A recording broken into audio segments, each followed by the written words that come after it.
अस्सलामुअलैकुम, hello everyone, this is Syed Usama Nazim. कल जो हमने आपको पढ़ाया था, आपसे डिस्कस किया था कोर्स आउटलाइन के हवाले से, हम रिप्रोडक्शन तक पहुंच चुके थे। अब हम आज जो शुरू करने वाले हैं वो ग्रोथ एंड रेगुलेशन के एतबार से शुरू करेंगे। ग्रोथ एंड रेगुलेशन जो कि आपका चैप्टर नंबर 5 है, बॉटनी ज़ूलॉजी दोनों के हवाले से डिस्ट्रीब्यूट होगा। बॉटनी के सवाल भी बनेंगे और ज़ूलॉजी के सवाल भी बनेंगे। याद रखिए कि ग्रोथ हमने आपको लास्ट क्लास में डिस्कस कराया था कि प्लस का निशान याद रखिए।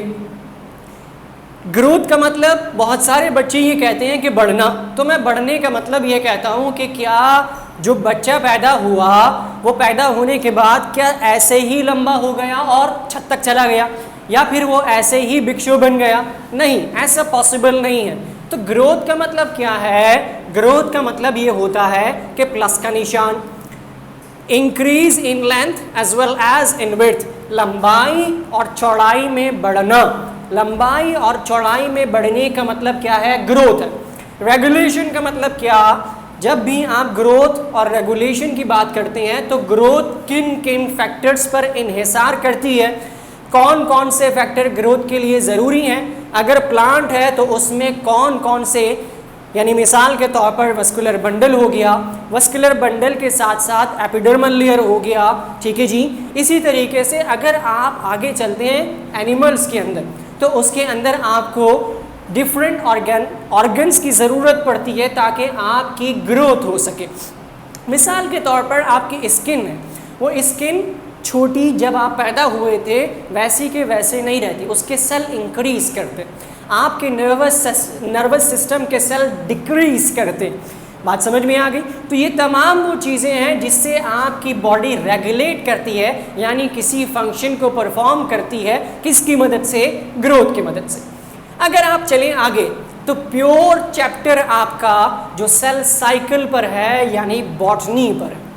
सेल साइकिल से मुराद क्या? सेल साइकिल से मुराद ये होता है कि आपकी बॉडी के अंदर जितने सेल मौजूद हैं वो सेल या तो मियोसिस की मदद से डिवाइड हो रहे होंगे या माइटोसिस की मदद से डिवाइड हो रहे होंगे। माइटोसिस क्या है कि एक सेल दो में डिवाइड हो जाए, एक सेल दो में डिवाइड हो जाए, सिंपल डिवीजन भी कहा जाता है इसे हम हैप्लॉइड प्रोसेस भी कहते हैं, इसे हम हैप्लॉइड प्रोसेस भी कहते हैं। जबकि अगर हम बात करें मियोसिस की, तो मियोसिस वो प्रोसेस है जिसके अंदर आपका एक सेल 4 इंडिविजुअल सेल्स के अंदर डिवाइड हो जाएगा। यानी मिसाल के तौर पर माइटोसिस और मियोसिस में फ़र्क क्या आया कि माइटोसिस में एक सेल 2 में डिवाइड हो गया और मियोसिस में एक सेल 4 में डिवाइड हो गया। इसीलिए मियोसिस को डिप्लॉइड प्रोसेस कहा जाता है, डिनोट किया जाता है 2n से। n यानी n+n = 2n, यानी माइटोसिस का मिलाकर 2 सेल जो बनी उसे आपने क्या कहा? मियोसिस का। अब माइटोसिस के अंदर फर्दर क्लासिफिकेशन है, इंटरफेस, प्रोफेस, मेटाफेस, एनाफेस, टेलोफेस। अब इन सब में हो क्या रहा है? कहाँ पर न्यूक्लियस की न्यूक्लियर मेम्ब्रेन है, कहाँ पर न्यूक्लियस मौजूद है, कहाँ पर साइटोप्लाज्म मौजूद है, और वो कहाँ पर आके ऑपोजिट पोल बना रहा है जहाँ पर वो एस्टर की मदद से खींचेगा और सेल को डिवाइड कर लेगा। ये तमाम चीज़ें आपने इसके अंदर पढ़नी है। सेल की ग्रोथ आपके सामने आ रही होगी माइटोसिस के ज़रिए और मियोसिस के ज़रिए।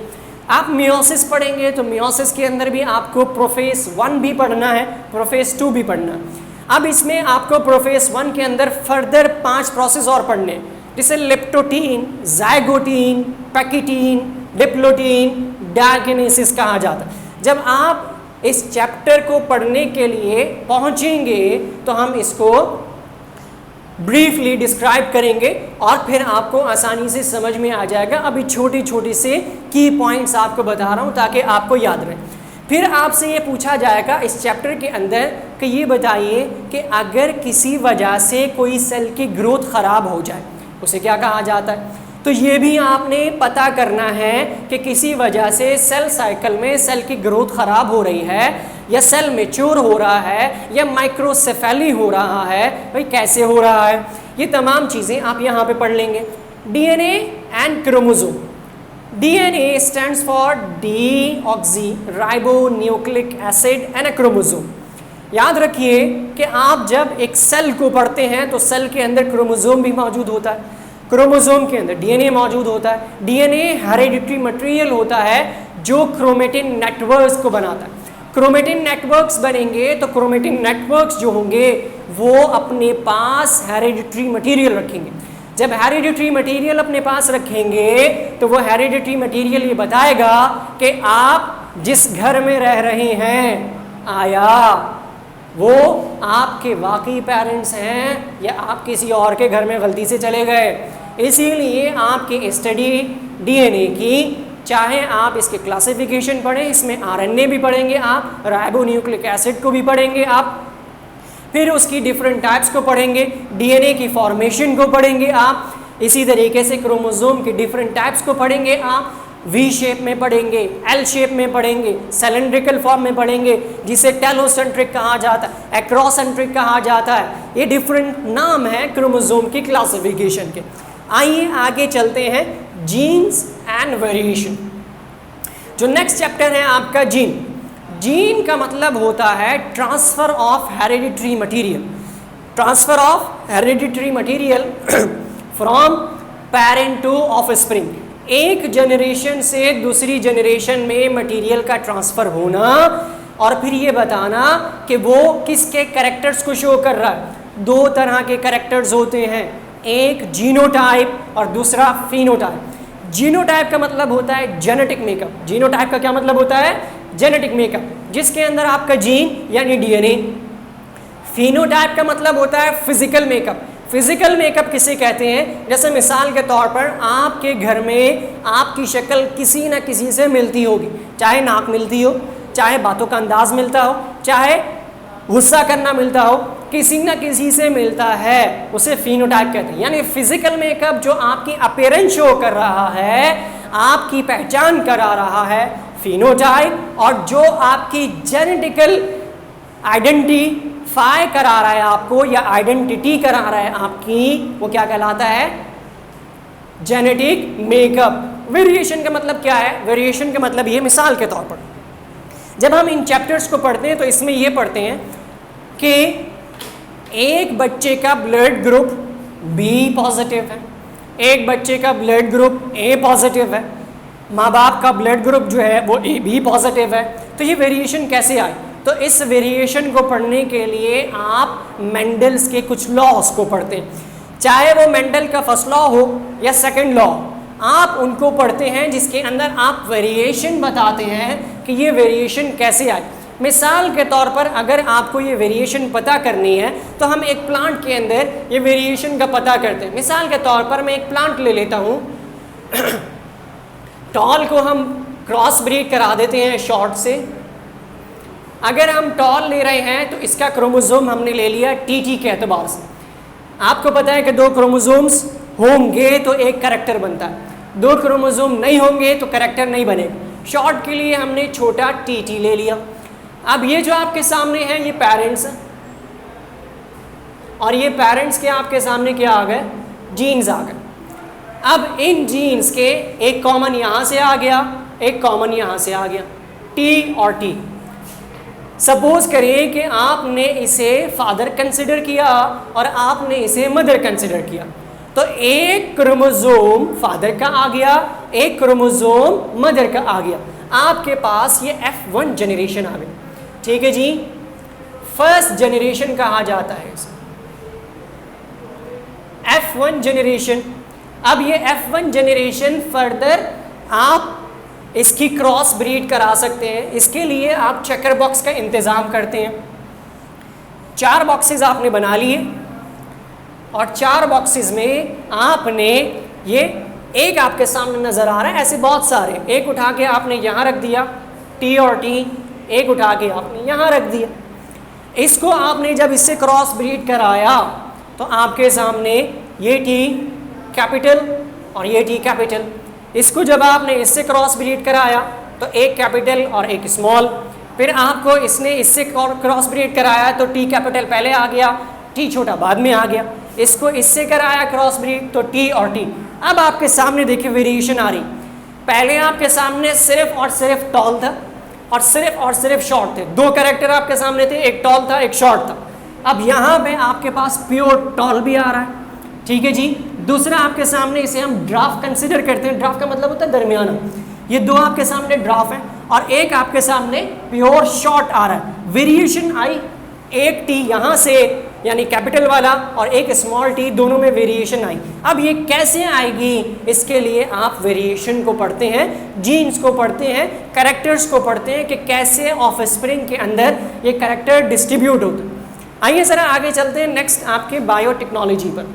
याद रखिए बच्चों, जब भी हम बायोटेक्नोलॉजी की बात करते हैं तो बायोटेक्नोलॉजी का मतलब सिंपल सी डेफिनेशन ये होती है, use for the welfare of Mankind, इंसान की फलाह बहबूद के लिए जो भी काम किया जाए वो बायोटेक्नोलॉजी। अगर आप उसे बायोलॉजी में रहते हुए कर रहे हैं, ख़ास तौर पर इस बात को याद रखिए, वो बायोटेक्नोलॉजी कहलाएगी। अब बायोटेक्नोलॉजी के अंदर आप छोटी छोटी चीज़ें भी बनाते हैं और बड़ी बड़ी चीज़ें भी बनाते हैं। छोटी चीज़ों का मतलब योगर्ट बनाना, चीज़ बनाना, बटर बनाना, ये तमाम की तमाम टेक्नोलॉजी है जो कि बायोलॉजी से रिलेट करते हुए बना रहे होंगे। इसी तरह से जब आप आगे चलेंगे तो आप जीन बनाएंगे इंसुलिन के, वो इंसुलिन के जो जीन है वो भी बायोटेक्नोलॉजी। इंसुलिन का जीन कैसे बनेगा, क्या उसका काम होगा, डायबिटिक पेशेंट कौन सा इस्तेमाल करेगा, ये सारी बायोटेक्नोलॉजी है। आप इसके अंदर ट्रांसजेनिक एनिमल्स भी पढ़ेंगे, ट्रांसजेनिक प्लांट्स भी पढ़ेंगे। आप ये भी पढ़ेंगे कि आज के ज़माने में मॉडर्न एनिमल जो आपके सामने आता है, डिफरेंट ऑर्गेनिज्म या डिफरेंट स्पीशीज़ को मिला के एक ब्रीड बनाना, वो बायोटेक्नोलॉजी। आइए आगे, देन उसके बाद आते हैं एवोल्यूशन पर। एक अच्छा चैप्टर है, इंटरेस्टिंग चैप्टर है। जब भी मैं ये पढ़ाता हूँ तो बच्चों से एक सवाल करता हूँ कि आप मुझे बताइए कि एवोल्यूशन के बारे में आप क्या जानते हैं। कुछ बच्चे कहते हैं इर्तिका। चले मान लेते हैं इस बात को कि इर्तिका एवोल्यूशन को कहते हैं। तो एवोल्यूशन हुई क्यों?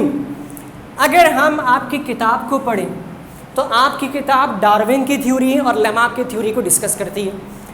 लेमार्क की थ्योरी और डार्विन की थ्योरी एक बिल्कुल ऑपोजिट थ्योरी है जो आपके अगेंस्ट और आपके मज़हब के अगेंस्ट और आपकी किताब के अगेंस्ट जाती है। आपका मज़हब कहता है कि आप अख़ज़ किए गए हो, आपके इर्तिका आदम से है, लेकिन एवोल्यूशन और एवोल्यूशनरी थ्योरीज़ लाइक जो आपके डार्विन हैं वो आपसे ये कहते हैं नहीं जनाब, आपकी जो एवोल्यूशन हुई है वो एक चिंपैंजी से हुई है। तो आइए ज़रा हम थोड़ी सी चीज़ों को डिस्कस करते हैं। अगर हम चिंपैंजी की बात करें तो चिंपैंजी के अंदर क्रोमोसोम्स की तादाद जो होती है वो 48 होती है। कितनी होती है? 48। जबकि आपके अंदर जो क्रोमोसोम्स की तादाद है वो 46 है। तो ज़रा सा फ़र्क तो आ गया, ठीक है जी। 48 और आपके अंदर कितने हैं? 46। अब ये 48, इसके अंदर कितने पेयर्स का फ़र्क आ गया? एक पेयर का। अब ये एक पेयर क्यों इसके अंदर फ़र्क है? अब ये फ़र्क होने के बावजूद आप इसे कंसिडर कर रहे हो कि इससे ये पैदा हुआ, चूँकि आपके किताब के अंदर भी लिखा हुआ कि सारा एक लड़की है, उस लड़की की शादी करा दी गई यानी क्रॉस ब्रीड करा दी गई एक चिंपैंजी से। जब उसकी क्रॉस ब्रीड कराया गया तो उसमें से जो बच्चा पैदा हुआ उसका एम्ब्रियो भी सेम था, उसकी बायोकेमिस्ट्री भी सेम थी, उसका डीएनए भी सेम था, तमाम के तमाम कैरेक्टर्स उसके सेम थे। लेकिन चूंकि हम जब एवोल्यूशन की बात करते हैं तो एक पेयर, देखिए चिंपैंजी के अंदर कुछ ऐसी आदतें होती हैं जो इंसान के अंदर नहीं, वो इंसान को कॉपी ज़रूर करता। एक बात याद रखिए कि उसके बॉडी के ऊपर डिफरेंट किस्म के बड़े बड़े बाल होते हैं, आपकी बॉडी पर तो नहीं। बच्चे ये सवाल करते हैं कि जी एवोल्यूशन के एतबार से वो बाल कम हो गए, तो जनाब मुझे ये बता दें कि इसके दरमियान में जो चीज़ थी, कोई ऑर्गेनिज्म इसके दरमियान में भी होगा ना, कि यहाँ पे इतनी बड़ी खोपड़ी थी, यहाँ पे इतनी सी हो गई, तो यहाँ पे इतनी तो होनी चाहिए, वो बीच वाली खोपड़ी वाला कहाँ गया? तो इस बात को याद रखिए कि एवोल्यूशनरी थ्योरी तमाम की तमाम थ्योरीज़ हैं पढ़ने के लिए, फॉल्स थ्योरीज़ हैं, क्योंकि इसके क्रोमोसोम और आपके क्रोमोसोम में फ़र्क है। अब आपको एक और चीज़ बता दी जाए, पोटैटो के अंदर भी 48 क्रोमोसोम, तो क्या चिंपैंजी और पोटैटो एक ही हो गया? नहीं, अब क्या पोटैटो की क्रॉस ब्रीड इंसान से करा दो आप, हिंदुस्तान तो है नहीं है, हिंदुस्तान के अंदर तो होता है, मेंढक से शादी करा दी, कुत्ते से शादी करा दी, ठीक है जी, दरख्त से शादी करा दी, किसी के ऊपर जिनभूत चढ़ गया उसकी शादी करा दी। तो ऐसा नहीं हो सकता। अगर चलो मान भी लिया कि आपने किसी मेंढक से, डड्डू से शादी भी करा दी, तो उसके अंदर वो स्पेसी जो सामने आती है वो नहीं आएगी, उसके करैक्टर सामने नहीं आएंगे। तो एवोल्यूशन आप पढ़ेंगे, इर्तिका को ज़रूर पढ़ेंगे। याद रखिए कि तमाम के तमाम ऑर्गेनिज्म जो कि जिनकी एवोल्यूशन होती है, जब वो एम्ब्रियो फॉर्म के अंदर होते हैं, उनके पास मौजूद होती है एक चीज़ जिसे कोकीबोन कहते हैं। कोकीबोन आपके टेलबोन को कहते हैं। तमाम ऑर्गेनिज्म, मिसाल के तौर पर हॉर्स है, हॉर्स के ये दोनों हाथ हैं यानी 4 लिम्स, आपके ये मॉडिफाई हो गए किसके अंदर, हैंड्स के अंदर, ठीक है जी। उसके किसके अंदर मॉडिफाई हो गए, उसके आगे के 4 लिम्स के अंदर हो गए।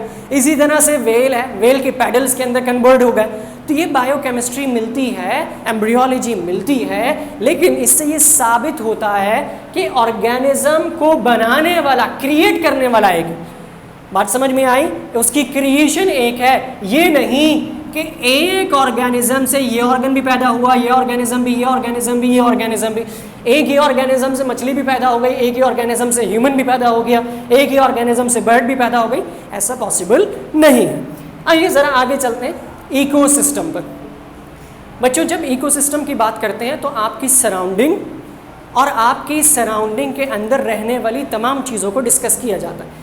इसे सिंपल अल्फाज में हम इकोलॉजी कहते हैं। इकोलॉजी,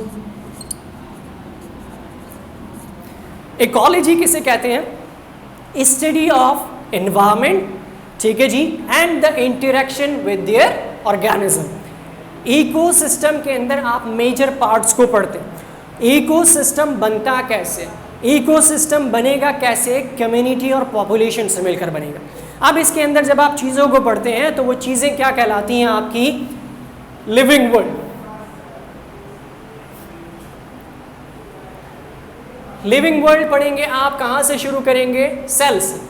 आपने सेल से स्टार्ट किया, अगर आप इससे भी आगे जाना चाहें तो सब एटॉमिक पार्टिकल, एटम से ले लें, एंड द एंड जो आपके सामने सबसे आखिर में आता है वो बायोस्फीयर होता है। बायोस्फीयर से पहले का जो पार्ट होता है वो इकोसिस्टम कहलाता है।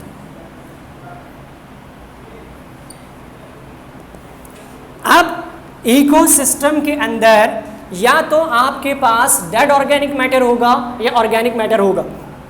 डेड ऑर्गेनिक मैटर के अंदर आपके सामने जो होगा वो सॉइल, वाटर, ठीक है जी, कार्बन डाइऑक्साइड, ये तमाम चीज़ें होंगी। जबकि इसके अंदर इकोसिस्टम यानी ऑर्गेनिक मैटर के अंदर आपके सामने एनिमल्स, प्लांट्स, एनिमल्स डिफरेंट काम कर रहे होंगे, प्लांट फोटोसिंथेसिस कर रहे होंगे।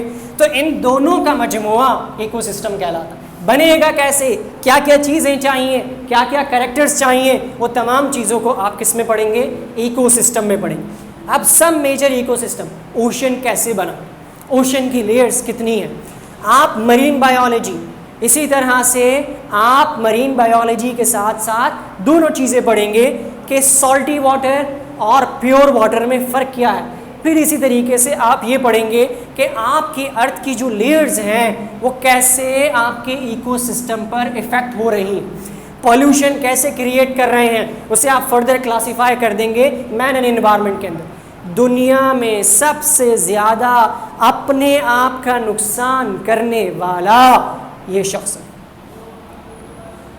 आज से तकरीबन 100 साल पहले आप चले जाएं, 1 सदी पहले चले जाएं, इतनी पॉल्यूशन नहीं थी दुनिया में। पॉल्यूशन कैसे हुई, जैसे जैसे उसने इंडस्ट्रियल रेवोल्यूशन लेकर आया, इंडस्ट्री को लेकर आया, पॉल्यूशन क्रिएट होना शुरू हो गई। जितने भी बड़े ममालिक हैं जिनकी आप इकोनॉमी को उठा कर देख लें जो बहुत ऊपर पहुंच गई है, वो सारे के सारे थ्रेट बन चुके हैं किसके लिए, आपकी सराउंडिंग और इन्वायरमेंट के लिए। मिसाल के तौर पर रिसेंटली बात कर लेते हैं, कोरोना वायरस, क्वारंटाइन। मिसाल के तौर पर जब ये आया तो आपकी फ़्लाइट्स बंद हो गई, आपकी डिफरेंट चीज़ें बंद हो गई। हाँ, आप दुनिया में थोड़े से पीछे चलने लगे, आप दुनिया में ट्रैवल बहुत आसानी से जो करते थे वो थोड़ी सी दिक्कत में आ गए। एयर ट्रैफिकिंग जो थी उसके अंदर पोल्यूशन ख़त्म हुआ, सबसे ज़्यादा हार्ट डिजीज़ जो हो रही थी वो इन पिछले 3 महीनों में कम हुआ। हार्ट अटैक कम हुआ, पोल्यूशन जिसे नौजिया हो रहा था, ठीक है जी, कफिंग हो रही थी, वो कम होना शुरू हुई। लोग डिप्रेशन की मदद से मरना शुरू होते थे, वो कम होना शुरू हुआ। तो आप इस इंसान को पढ़ेंगे इस कैरेक्टर के एतबार से कि वो आपके इन्वायरमेंट को कैसे ख़राब कर रहा है। मिसाल के तौर पर ये तो एक जर्नल बात हो गई कि आपके इन्वायरमेंट को ख़राब कर रहा है। इसी तरीके से अगर हम बात करें तो आपके इन्वायरमेंट के साथ साथ आपका फ्लोरा और फाना, एनिमल लाइफ और प्लांट लाइफ, दोनों के दोनों को नुकसान पहुंचा रहा है। प्लांट लाइफ को कैसे नुकसान पहुंचा रहा है? तमाम के तमाम पौधों को काट देता है, दरख्तों को काट देता है। जब वो दरख्तों को काटेगा तो दरख्त क्या करते हैं? वो आपको ऑक्सीजन दे रहे होते हैं और कार्बन डाइऑक्साइड को साफ कर रहे होते हैं। तो उन्होंने क्या किया? उस प्लांट को ख़त्म कर दिया। जब ख़त्म किया तो आपके इन्वायरमेंट ख़त्म हो गई, ख़राब होना शुरू हो गई, आप मरना शुरू हो गए। इसी तरह से अपर एरियाज़ जो आपके होते हैं वहाँ पे बड़े बड़े प्लांट्स होते हैं, जैसे पाइनस ट्री है, देवदार है, सिट्रस है, ये तमाम वो बड़े बड़े प्लांट्स हैं जिनसे आपको एक बाउंड्री मिलती है। मिसाल के तौर पर ग्लेशियर अगर नीचे गिरता है तो ये प्लांट्स उसे रोक लेते, ये बड़े बड़े दरख्त उसे रोक लेते। आपने उसे ही काटना शुरू कर दिया और काटते काटते आपने उसे ख़त्म कर दिया। प्लांट ख़त्म हुए, एनिमल लाइफ मरना शुरू हो गई, डेड होना शुरू हो गई। एनिमल लाइफ ख़त्म हुई विच मीन्स के बायोलॉजिकल साइकिल ख़त्म हो रही है। आप भी एक दिन ख़त्म हो जाएंगे। कितना टाइम हुआ? जो हमने यहाँ तक बात की आपके कोर्स आउटलाइन की, जो आपके 14 चैप्टर्स थे हमने उसको डिस्कस किया और थोड़ा थोड़ा सा हमने इन चैप्टर्स के अंदर देखा कि आया आपने पढ़ना क्या, ताकि आपको इंटरेस्ट डेवलप हो सके कि आपने इन चीज़ों को पढ़ना है। और जब आप इन चीज़ों को पढ़ने की तरफ आएँ तो आपको ये पता चले कि आपने इसके अंदर क्या क्या चीज़ें पढ़नी है।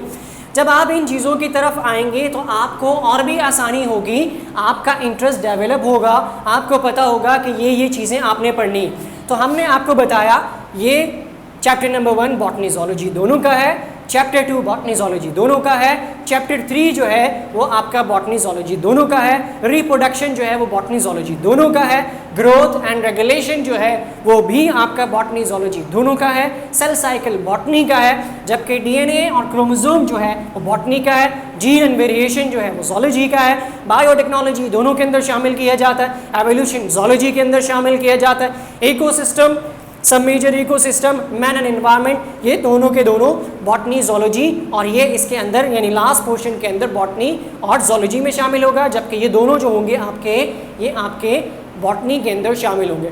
आज की क्लास को हम यहीं वाइंड अप करते हैं। नेक्स्ट क्लास में जब आपसे मुलाकात होगी तो नेक्स्ट चीज़ों के साथ मुलाकात होगी, हम चैप्टर शुरू करेंगे और फिर आपको ये बताएंगे कि आपने इसको कैसे पढ़ना है, कैसे आपने इसको याद करना है, डिफरेंट चीज़ें होंगी उसे हम देखेंगे, फिर हम आगे लेकर चलेंगे।